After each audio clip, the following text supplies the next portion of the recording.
paciente vai respirar ativamente. E o que é que eu vou fazer? Eu vou colocar uma mão aqui sobre o tórax, uma mão sobre o abdômen do paciente e vou controlar a respiração. Como que eu vou controlar a respiração do meu paciente? Eu posso solicitar uma respiração mais apical e posso solicitar uma respiração mais abdominal.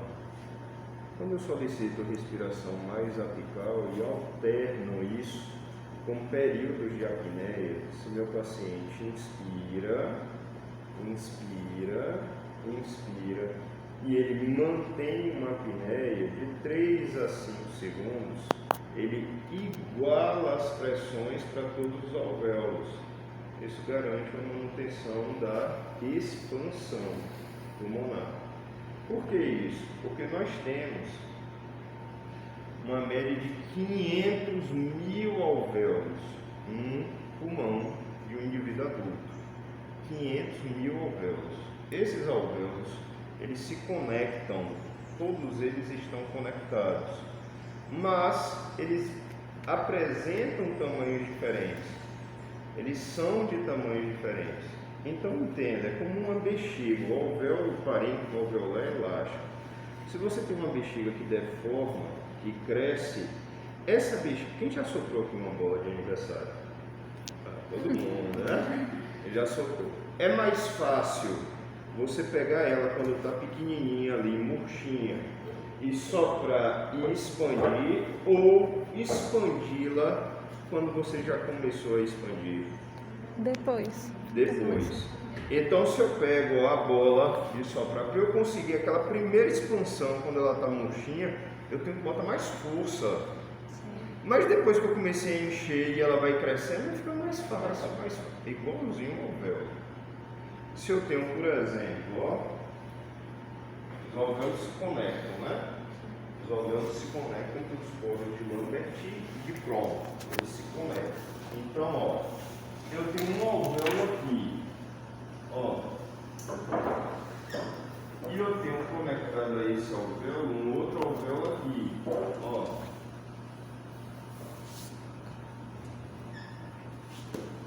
O que é mais fácil acontecer? É esse ar que está aqui vir para cá, ou esse, vou botar aqui, né? A, B.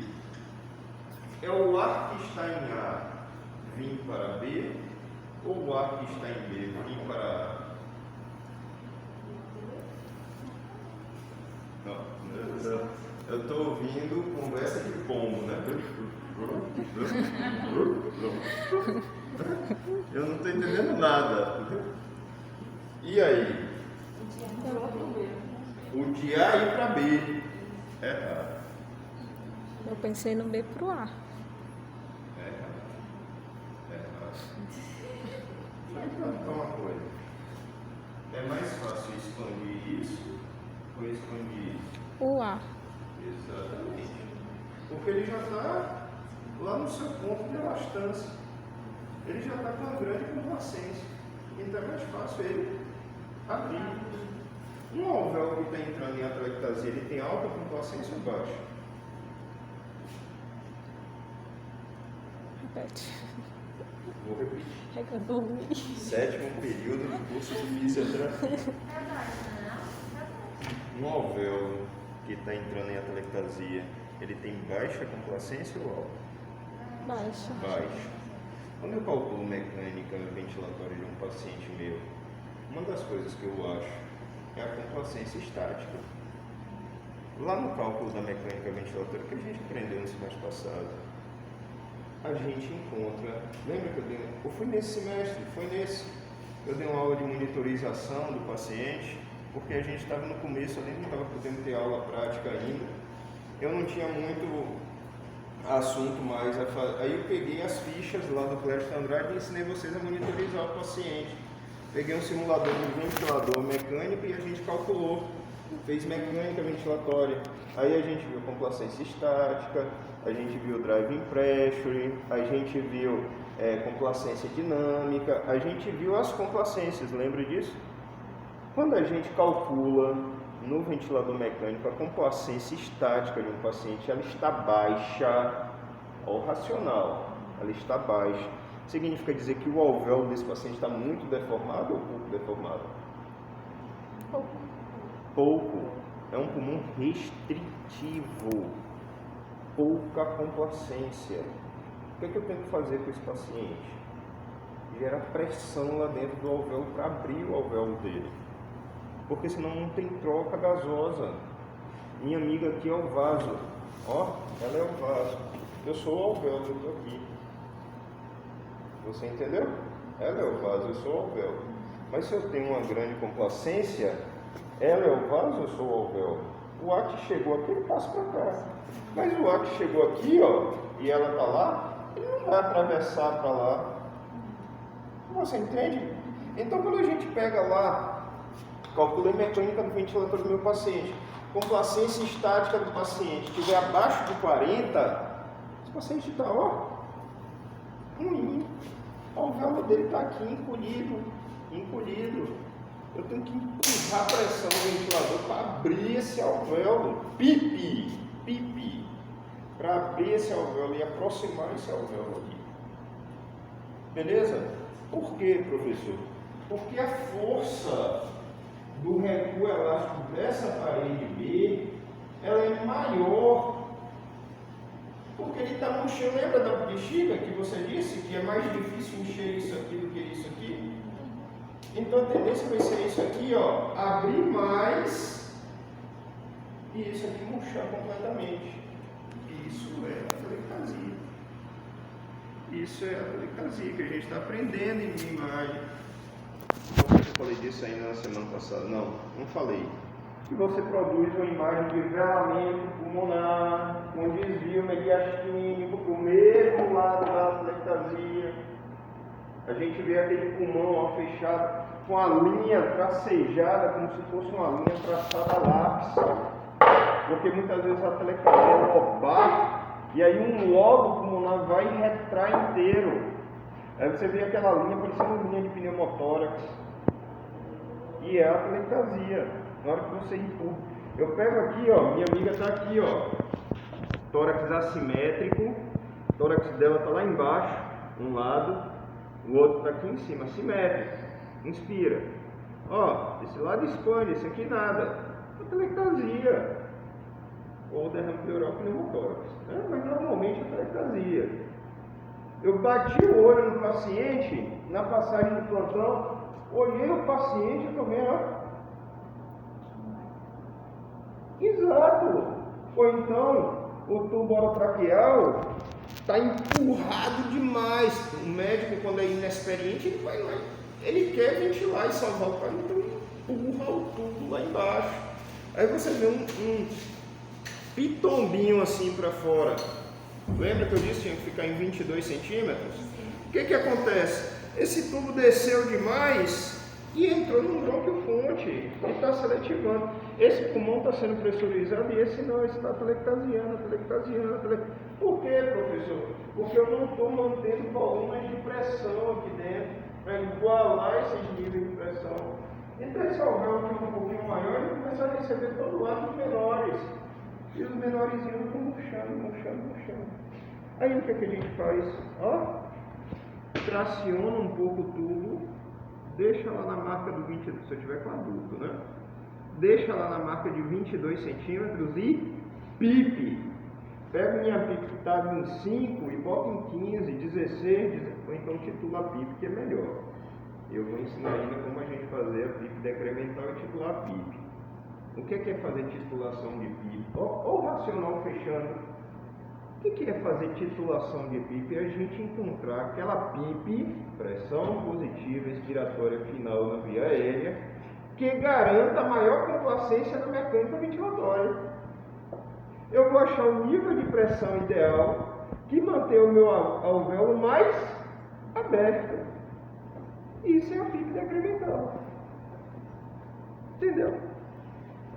Então, quando eu estou trabalhando o ciclo ativo da respiração com a finalidade de manter expansão, eu vou virar para ela e falar assim: respira, inspira e expira, normal. Isso. Agora eu quero a respiração toda aqui em cima. Ó, e deixa isso aqui parar. Puxa, puxa, puxa, puxa. Sustenta. 1, 2, 3. Solta o ar. Isso. Respira normal. Tudo aqui. Inspira. Inspira, inspira, inspira, inspira. O máximo, máximo, máximo, máximo, máximo. Segura.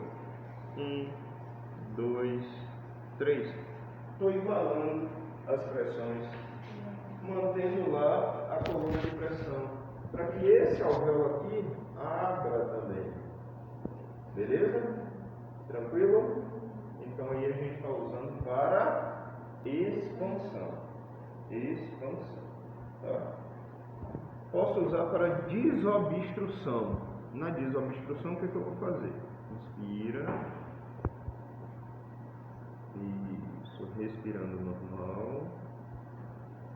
Inspira fundo. No ciclo dela, inspira fundo e solta. Solta, solta, solta, solta, solta, solta, solta, solta. Eu quero levar ela lá para o volume de reserva respiratória, para que ela faça uma inspiração máxima e mobilize secreção da via aérea. Beleza? Tranquilo?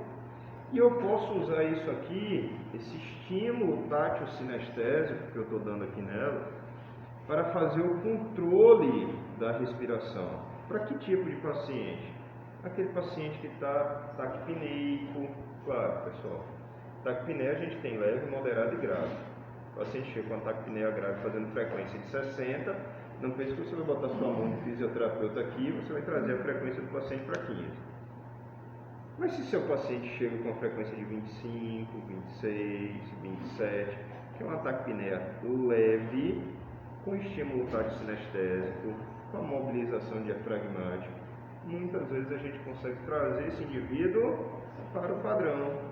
E aí, ó, eu dou comando verbal e tátil. Ó. Inspira, suavemente, puxa o ar e solta. Solta. Inspira, solta, solta, solta. Só isso. E eu vou controlando. Se você está numa unidade de terapia intensiva, enfermaria é mais difícil. Aí você vai mais pelo seu tato. Se você está numa unidade de terapia intensiva, quando a gente pega um eletrocardiógrafo e bota no paciente, lado direito, Flamengo. Lado esquerdo, Brasil. Então preto e vermelho fica aqui, verde e amarelo aqui. E o Brasil está do lado esquerdo do peito. Né? Então, ó, verde e amarelo aqui, preto e vermelho aqui. E o branco aqui. Por que o branco está aqui, professor? Porque ele é o sensor respiratório. Ele é o sensor respiratório. Quando você olhar lá no monitor distal, está lá aparecendo em amarelo ou azulzinho a frequência respiratória do paciente, que aquele sensor está captando as incursões ventilatórias que o diafragma está fazendo. Então aí você não precisa se ligar em contar ou fazer nada disso. Você vai aqui com o paciente dando estímulo e seu olho está lá no monitor. Ó. E aí você vai ver a frequência respiratória do paciente caindo, caindo. Quando ela chegar ali no valor de normalidade, entre 16 e 20 incursões, você mantém sua técnica por 1 a 2 minutos, para você gerar acomodação do paciente. Às vezes a gente fica até um pouco mais, para gerar acomodação do paciente. Beleza? Tranquilo? Uma vez eu estava na unidade, na estabilização, na época eu trabalhava, e a médica passou, o paciente estava taquipneico, fazendo frequência de 25, 27, ela falou: Alberto, instala oxigênio para o paciente. Eu olhei a saturação do paciente, 98%. Eu falei: não, doutora, não é preciso. Ela: não, mas o paciente está fazendo taquipneia, está desconfortável. Aí eu segurei aqui e comecei, ó, respira, solta o ar, respira, solta o ar. Aí a frequência foi caindo, caindo, caindo, caindo, caindo e ficou basal. Aí ela: como é que você fez isso? Eu falei: nada, não fiz nada, só dei estímulo. O paciente às vezes está desconfortável, está com dor nas costas, e está todo tempo naquela posição. Isso gera taquipneia. Está com febre, gera taquine, taquicardia. Paciente com febre tem taquicardia e taquine. Então, às vezes, você vai ali, um lugar de empurrando oxigênio, fazendo essas coisas, aferiu a temperatura por 40 graus, 39,5. Enfermeira, faz uma dipirona no paciente. Fez a dipirona, a temperatura caiu, a frequência normaliza. Você entende? Sem você precisar estar empurrando oxigênio, porque oxigênio em excesso é deletério para o pulmão, é deletério para a via aérea da gente. Ele favorece a atelectasia, favorece o colapso alveolar, produz um maior índice de fibrose pulmonar. Você entendeu?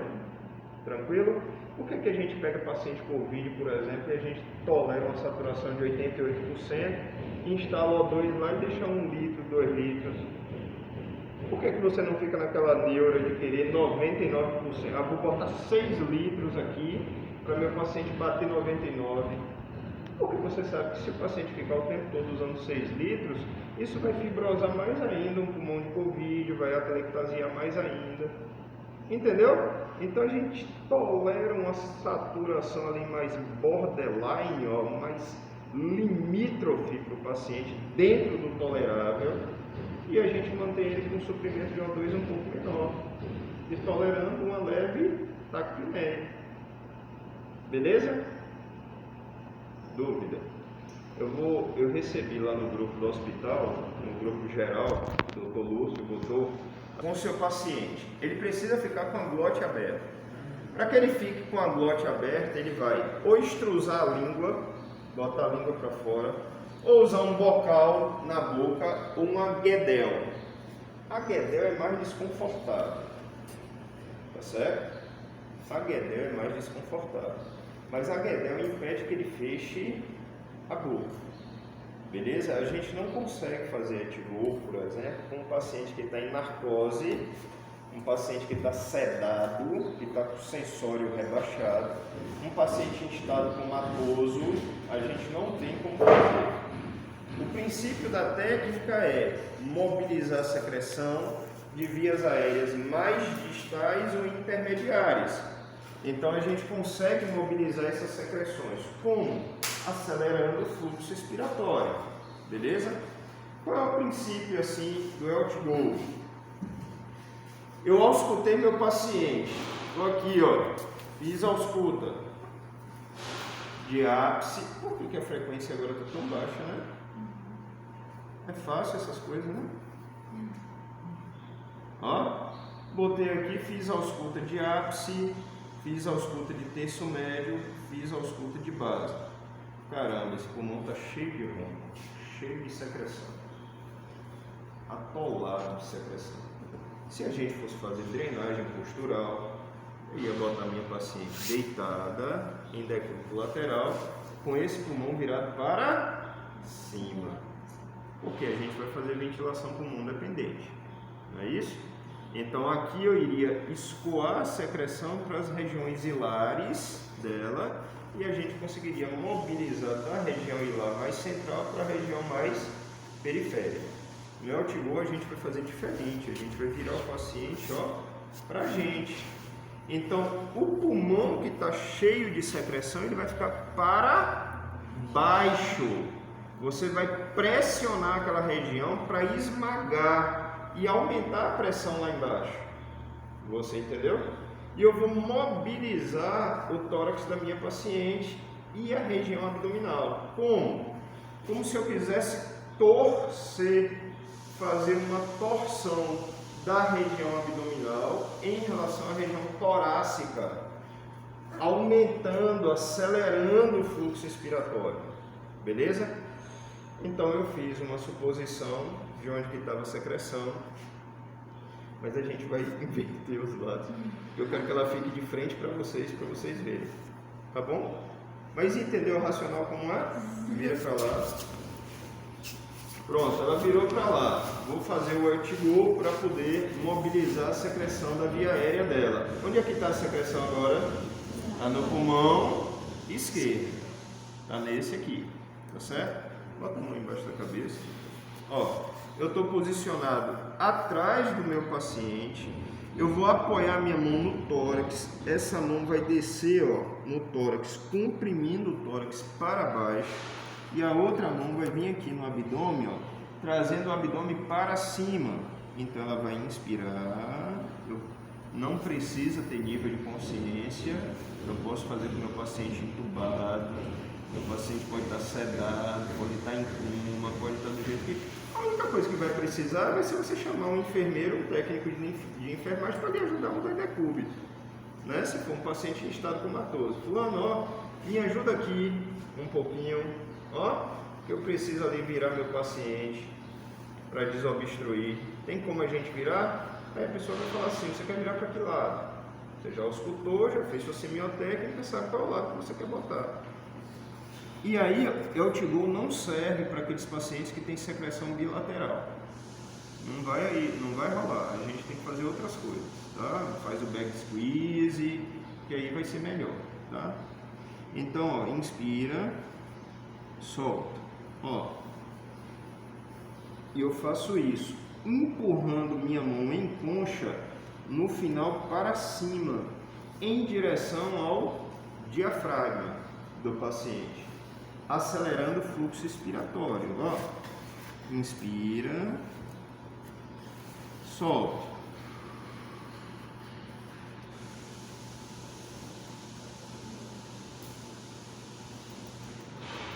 solta, e faço isso aqui, beleza? As coisas que vocês estão aprendendo em PED, com a pró, ginga, não sei o que a gente faz, adulto não tem como fazer, tá? Isso aqui a gente faz com criança, em PED, mas no adulto não tem como, beleza? Então botar o adulto sentado e ficar mobilizando, como o Guigui Puxiou, né? O Puxiou foi o cara que desenvolveu essas técnicas aqui. Ele preconiza, dá certo no bebezinho, no recém-nascido, que você segura ali com a mão e você vai mobilizando, mas no adulto não tem muito. No adulto a gente faz outras coisas, tá? Diego. Isso é feito no quanto tempo? Então, a gente pode fazer algumas repetições ou manter um tempo ali de pelo menos uns 2 minutos fazendo. Depois o que você vai fazer? Auscultar e perceber se mudou o padrão. Essa é a intenção. Mudou o padrão, beleza, a gente vai invadir via aérea e vai estimular a expectoração do indivíduo com tosse. Na hora que a sua sonda tocar na carina do paciente, isso dispara reflexo de tosse. E eu já disse a vocês que não tem nenhum tipo de estímulo que seja mais eficiente para acelerar fluxo expiratório do que tosse. Tosse é o melhor que tem. Então a gente vai estimular a tossir. Ah, professor, se for um paciente com nível de consciência, tranquilo, não sei o que, você pode fazer tosse ativa, tosse assistida ou tosse provocada. Você mobilizou, terminou de mobilizar, tosse aí, paciente tosse, você pode pegar um papel, pode pegar uma luva. Eu gosto da luva. O paciente está tossindo, vai escarrar, eu abro a luva aqui, ó. E ele expectora dentro da luva. Eu fecho a luva e desprezo lá no lixo. Mas se você pegar o papel toalha, isso aqui todo UTI tem por tudo que é lugar, papel toalha, né? E levar lá à beira-leito e pedir o paciente para tossir e tirar, também está valendo. Só que isso aqui está molhado, né? Não vai ser uma coisa tão legal, né? As enfermeiras usam muito copo plástico, né? Pega o copo plástico, pode cuspir aqui, ó. O paciente vai lá e faz o escape. Quando é hospital referência em pneumopatia, normalmente tem uma coisa do lado da cama do paciente que a gente chama de escarreira. Parece uma... Sabe aquelas latinhas de açúcar inox ou manteiga, uma manteigueirazinha inox? Parece um negócio daquele. Fica ali beira-leito e o paciente escarra. Para quê? Na hora que o pessoal do laboratório passa, eles coletam o escarro do paciente para fazer estudo anatomopatológico. Aí leva para saber qual é a bactéria que está ali naquela secreção, qual é a bactéria que tem ali. Professor, lá na UTI, como é que faz isso? A gente faz cultura de secreção. Não é um procedimento da fisioterapia, é um procedimento da enfermagem. A Sobrafi tem lá escrito que o fisioterapeuta não deve fazer coleta de secreção. Mas no Hospital Clécio Andrade isso é cultural. O médico te pede, o enfermeiro te pede, parece que só a gente sabe fazer, entendeu? O médico, físio, estou precisando de uma cultura ali, do paciente leito tal e tal e tal. Aí você olha para o enfermeiro assim, a enfermeira baixa a cabeça, como quem diz, isso não é comigo. Mas nas diretrizes do nosso conselho e no conselho de enfermagem, esse procedimento é da enfermagem. Assim como a ventilação mecânica é da enfermagem e do médico, não é da físio. Físio é parte motora. Só que historicamente, o que foi que aconteceu? A fisioterapia se aproximou da ciência da ventilação mecânica e os médicos e enfermeiros se afastaram. Só que agora eles estão querendo voltar a se aproximar. Tudo que é curso de ventilação mecânica eu tenho enfermeiro fazendo. E a gente vai dar enfermeiro e médico, fazendo. Beleza? Dúvida? Professor, você falou que essa técnica não pode ser utilizada caso essa questão seja bilateral. Sim. Qual outra técnica poderia ser utilizada se fosse? Então, a gente falou de compressão torácica, a gente falou do back squeeze, vai falar agora do back squeeze, tem drenagem. Qualquer outra dessas.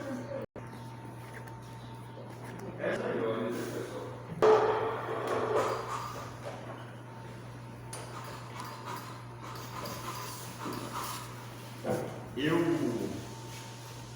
vou falar uma coisa para vocês que é a mais pura verdade. A mais pura verdade. Você pode até nem acreditar em mim, né? Se você quiser, você tem esse livro de arbítrio aí. Mas é a mais pura verdade. Quando eu era estudante de fisioterapia, eu passei 6 meses da minha vida em Curitiba. Sabe esse negócio que vocês vão para o Pênfigo, vão para Belém, vão para o Hospital Silvestre? Eu fui para o Hospital Evangélico de Curitiba. Porque eu queria ficar com o fisioterapeuta mais top que tinha no Brasil na época, que chamava Espiridião Elias Aquino. Hoje ele é dono de faculdade, ele é dono da Inspirar, que é uma faculdade gigantesca, né, com mais de 20 campos espalhados no Brasil. E ele é fisioterapeuta. Tinha 32 incubadoras para os bebezinhos de risco. E tinha um bebê, tinha uma bronquiectasia, lotado de secreção, saturação difícil, não melhorava. E o Alisson virou e falou, cara, esse bebê vai morrer. E aí, Alberto, o que a gente pode fazer? Eu virei para ele e falei assim, isso não existia na época. E falei assim, a gente pode tentar fazer o seguinte, um ambusa e o outro comprime o tórax. Um ambusa e o outro comprime. Quando a gente ambusar, a gente vai fazer pressão positiva e vai expandir. Quando a gente comprimir, a gente vai desobstruir. Mas rapaz, isso não existe. Eu falei, mas vamos tentar para ver se dá certo. Não tem mais assim o que fazer. Vamos. Aí eu ambusava, ele comprimia. Eu ambusava, ele comprimia. Ambusava, comprimia. Depois a gente aspirou o bebê. Quando foi assim, tipo umas 3 horas depois, saturação do bebê lá em cima, o bebê com a ausculta muito melhor. Aí a doutora Evangelia, a doutora Lia, chegou e falou assim, o que foi que vocês fizeram com esse bebezinho? Eu achei que esse bebezinho ia morrer. Aí o Alisson virou e falou, foi ideia do Alberto. Eu, envergonhadíssimo, eu era estudante. Aí eu falei, doutora, a gente fez ambu e compressão, associando. Mas, puxa, que legal, esse negócio deu certo, funcionou. Eu tinha feito bag squeeze, que na época não existia. Eu fiz pelo racional físico, que na hora eu criei. Então, eu me atrevo a dizer que em algum momento histórico aí eu posso ter tido uma relação de contribuição com o nascimento dessa técnica. Ela surgiu depois disso. Eu estou falando para vocês em 98, 99, e foi quando eu estava lá, 1998, 1999, que foi o período que eu estava lá. Eu deveria ter patenteado, né? E não fiz, mas está certo. Mas como que é o bag squeeze? Primeira coisa, como que a gente segura o ambu no paciente. Isso aqui, ó, bolsa, válvula, máscara, né? BMV, beleza? Ambu é a marca, tá certo? A gente chama de BMV, bolsa, válvula, máscara, ou ressuscitador, tá? O Ambu é a marca do fabricante. Tem várias marcas. Só que sabe Bombril? O nome não é Bombril, é palha de aço, esponja de aço. Mas ficou tão conhecido que a gente chama a Solange, coitada, de Bombril, né? A mesma coisa é Havaiana, né? Tudo que é sandália de borracha, você quer chamar de Havaiana, mas a Havaiana é a marca do produto. Beleza? O nome do produto é Alpercata. Alpercata é o nome daquele tipo de sandália. E a gente chama de Havaiana, né? Havaiana. Maisena, né? Eu vou comprar o quê? Eu vou comprar maisena. Você vai comprar amido de milho. Amido de milho. Mas a marca é tão popular, mesma coisa é o Ambu, tá? Então, ó, qual é a pior parte disso, pessoal? A pior parte disso é gerar acoplamento dessa máscara na face. É produzir essa interface. Máscara, face de paciente. Isso é o mais difícil, tá certo?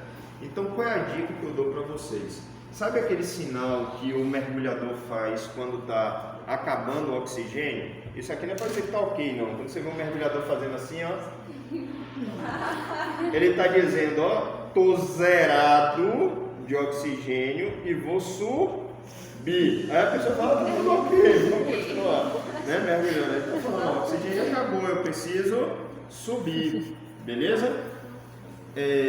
A gente vai fazer aquele mesmo símbolozinho, só que eu vou pegar aqui, ó, e envolver aqui a máscara do Ambu e vou gerar um acoplamento. E esses 3 dedos, professor? Esses 3 dedos vão no mento do meu paciente para eu fechar a boca do paciente. O paciente, quando está sendo ambuzado, ele não deve ficar de boca aberta, senão ele faz aerofagia. O abdômen dele começa a distender, porque você começa a empurrar um monte de ar para o estômago e ele vai deglutindo esse ar, deglutindo. Você faz a aerofagia, distende o abdômen, distende alças, aumenta a pressão intraabdominal, isso impacta na hemodinâmica do seu paciente. Então, ó, posso botar? Deixa eu limpar primeiro. Peguei meu Ambu. Vou ventilar meu paciente. Primeira coisa que eu faço, testá-lo.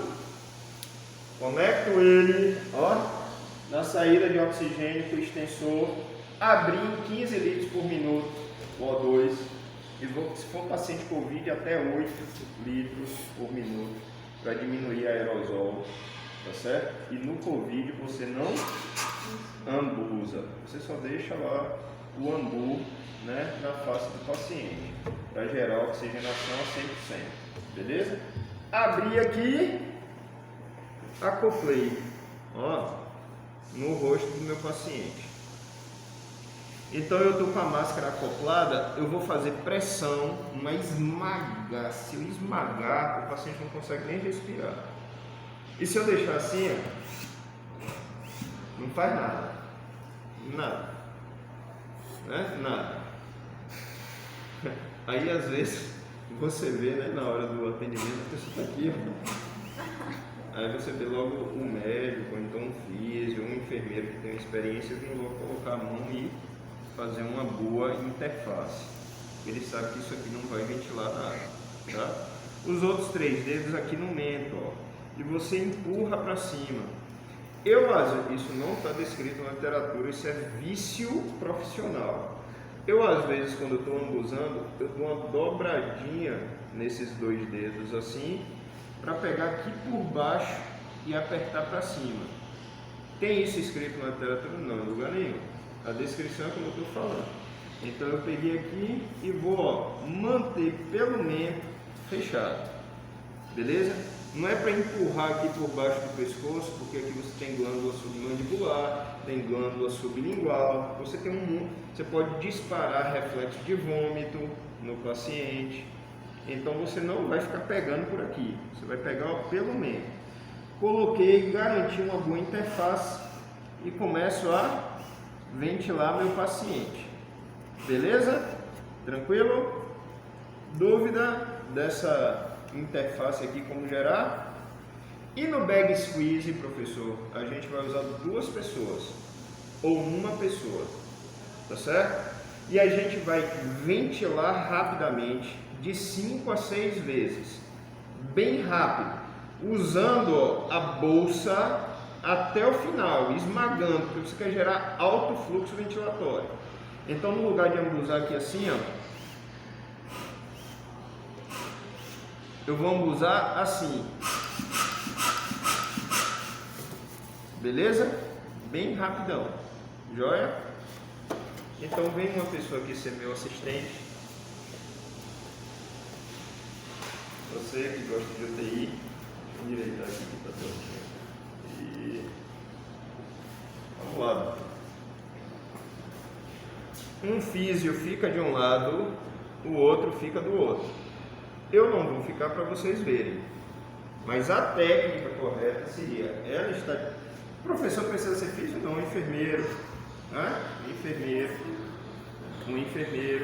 um médico, está aqui do lado, tá certo?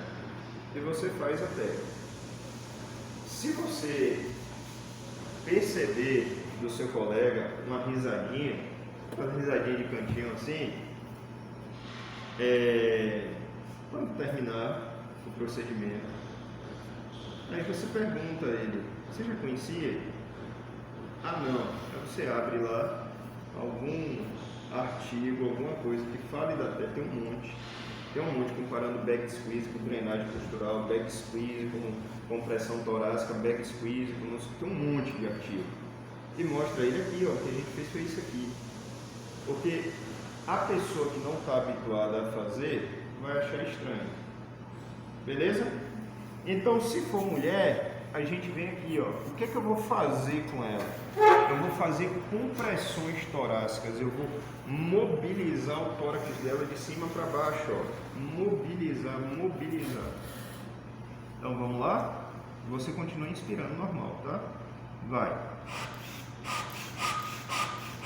Ó, tem que ser um pouco mais vigoroso. Bum, bum, bum, bum, bum, bum. Tá certo? Ela pode contar a quantidade de repetição entre 5 e 6 repetições, tá? Vamos lá? Inspirando, viu, paciente? Como que é a repetição? Assim. Beleza? Alto fluxo,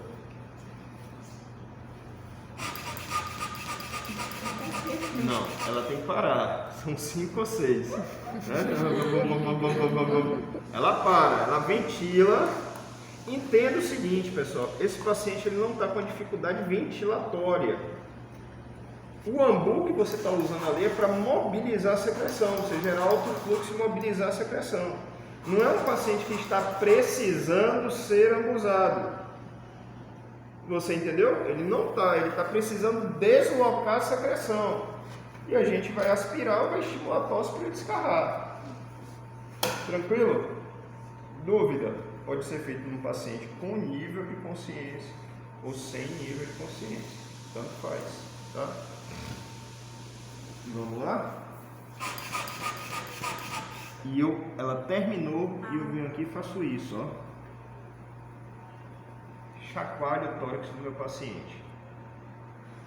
Beleza? Ela inspira, vai. E terminou, eu chacoalho até o final.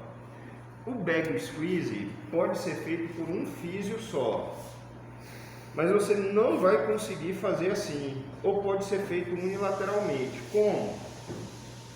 Fazendo aqui, ó. Chega mais pra cá um pouquinho. Aí, vamos lá, ventilar ela. Eu posso fazer vibrocompressão ou compressão torácica só de um lado. Vai lá. Você tem que inspirar, você está ficando em apneia. Inspira normal. Mais uma. e no final eu comprimo. Beleza? Ela faz o movimento e eu comprimo. Ela faz o movimento e eu comprimo. Se você está sozinho, como é que você vai fazer, professor? Então, ó, se eu estou sozinho, eu vou ventilar meu paciente. Inspira. Posso ventilar em ciclos, ou eu posso, se meu paciente estiver entubado, assim, desse jeito, não tem como fazer só. Se ele estiver entubado, traqueostomizado, aí eu vou tirar, vou colocar o bambu lá e vou com a outra mão aqui. E aí eu posso, ó, na fase inspiratória, ambuso, na ex, comprimo. Ambuso, na ex, comprimo. Beleza? Entenderam como que é? Eu acho uma das mais eficientes. Não é porque fui eu que inventei, mas é uma das mais eficientes. A gente consegue mobilizar muita secreção. Muito. Pô, professor, eu não consigo fazer, eu não consigo doutrinar minha mão para fazer. E aí, o que é que eu posso fazer? Só ambusar em alto fluxo, você já desloca a secreção. Se você só usar o ambu. Muitas vezes eu faço isso também. Eu estou com o paciente está desaturando, eu tiro, conecto logo o ambu no paciente, começo a ambusar o paciente, saturação do paciente subiu, eu já estou com o material aqui, sonda, tudo preparado para aspirar meu paciente. Eu vou, ó, tiro, dou duas rápidas, tiro e venho e aspiro. Olhando a saturação, olhando aqui o meu procedimento. Tirei, conecto o ambu de novo com uma mão. Continuo. Tiro e vou lá, tchá, aspiro. Conecto de novo o ambu. Olhando lá a saturação. De novo, aspiro. Quando você faz isso, você não está deslocando secreção. Quando você faz isso, aí você desloca. Beleza? Então tem que ser um movimento que gere um alto fluxo, um fluxo turbilionar, para que você consiga mobilizar. Dúvida? Professor, usa na fase INS. O ambu sempre na fase INS, a manobra torácica sempre na fase EIS, para não fraturar a costela. Quantas vezes faz? Não tem assim uma quantidade de repetições e séries, porque é dependente da clínica. Por exemplo, peguei meu paciente aqui, vou ambusando, aspiro, ambuso, aspiro, ambuso, aspiro, não está saindo mais secreção. Já começou a lesionar a traqueia, está vindo sangue agora. Eu estou machucando o epitélio da traqueia e secreção que é bom não está vindo mais. Não tem por que você continuar. Beleza? Não há motivo de fazer isso. Aí você para, a saturação do paciente já está lá em cima, conecta ele no ventilador mecânico, conecta ele num tubo T com oxigênio. Você vai fazer alguma coisa. Na semana passada, quando a gente fez aquela aula de oxigenoterapia, a gente não tinha um tubo T aqui para eu mostrar como é. Mas o tubo T a gente faz assim, ó. Eu posso desenhar o tubo T. Por que será que ele tem o nome de tubo T? Porque ele tem o formato com T, muito legal. Ó, então o tubo T é assim.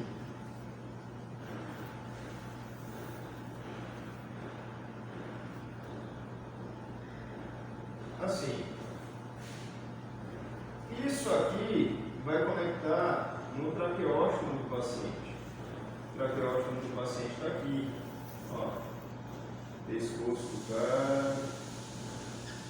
A boca aqui. E nariz enorme, né? Deve ser gaúcho. É. Tá aí. assim. Saudade de desenhar, né? Ó, o O2 está aqui. Você pegou o extensor do O2, conecta um catéter de O2 nasofaríngeo ou uma sondinha e passa aqui, ó. E o catéter vai ficar aqui. Aí a gente pega, às vezes, e dobra isso aqui sem acotovelar e bota isso para trás, prendendo ali. Meu paciente está recebendo O2 ali no tubo T. Então, eu estou com o AMBU aqui, mas é um paciente dependente de O2. Se eu tirar a saturação, vai cair. Eu fiz o bag squeeze. Ó. Mobilizei o tórax do meu paciente. Terminei de mobilizar o tórax do meu paciente, aspiro. Terminei de aspirar, vou conectar de novo o tubo T. E olhar. Caramba, estava saturando 91, agora ficou 99. Professor, como é que a gente vê se foi eficiente a aspiração? Primeiro, você percebe no olho que não tem mais secreção, não está saindo mais secreção, segundo, ausculta. Eu terminei de auscultar, estava cheio de ronco. Auscultei, acabou o ronco. Não tem mais. Murmúrio vesicular.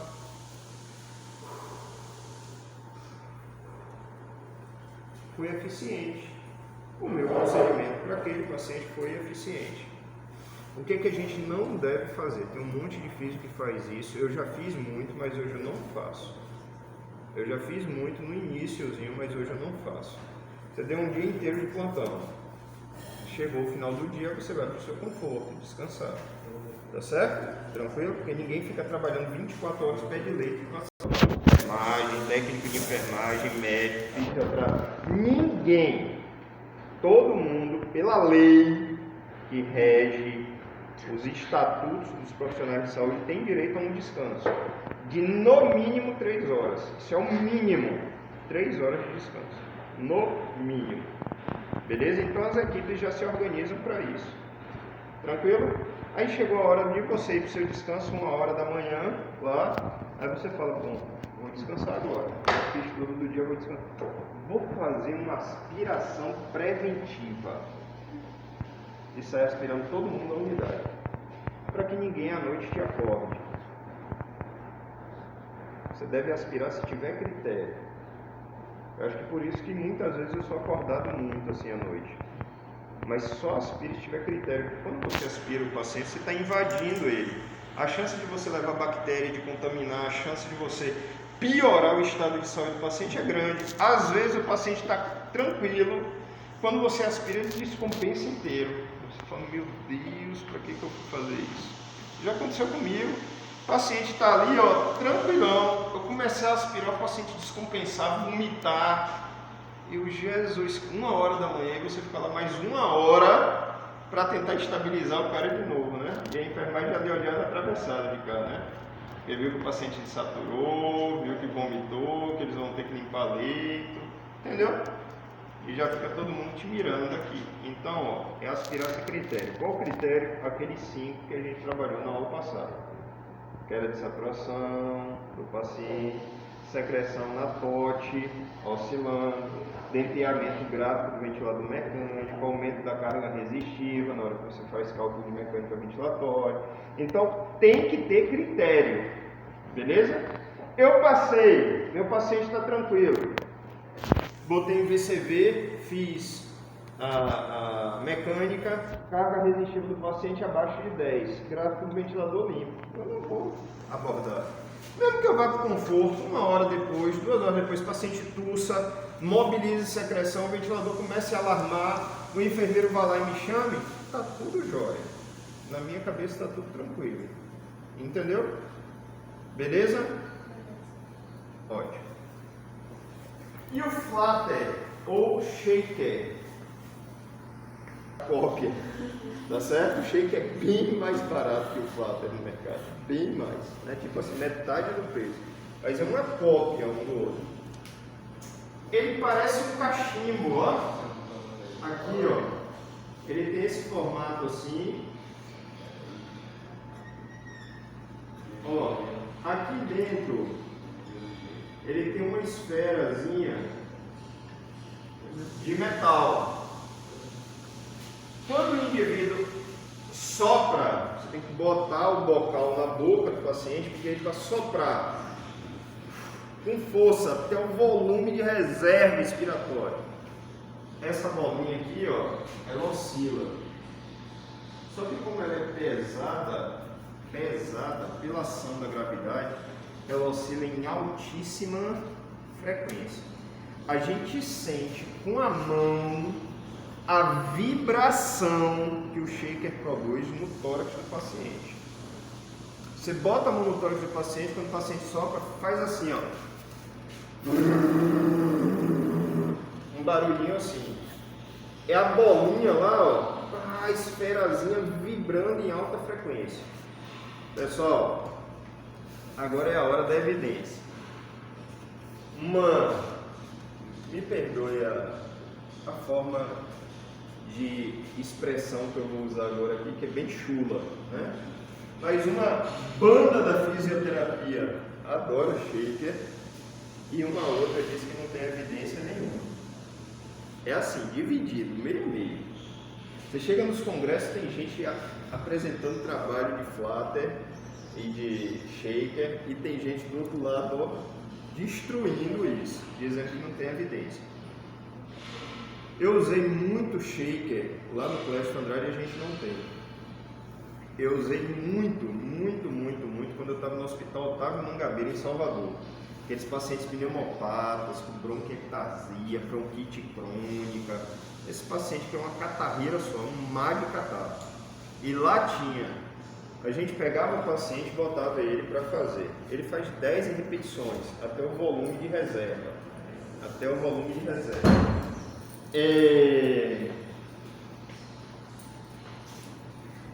O mecanismo do shaker, entenderam? Enquanto minha amiga vem, vamos treinando essas que a gente viu.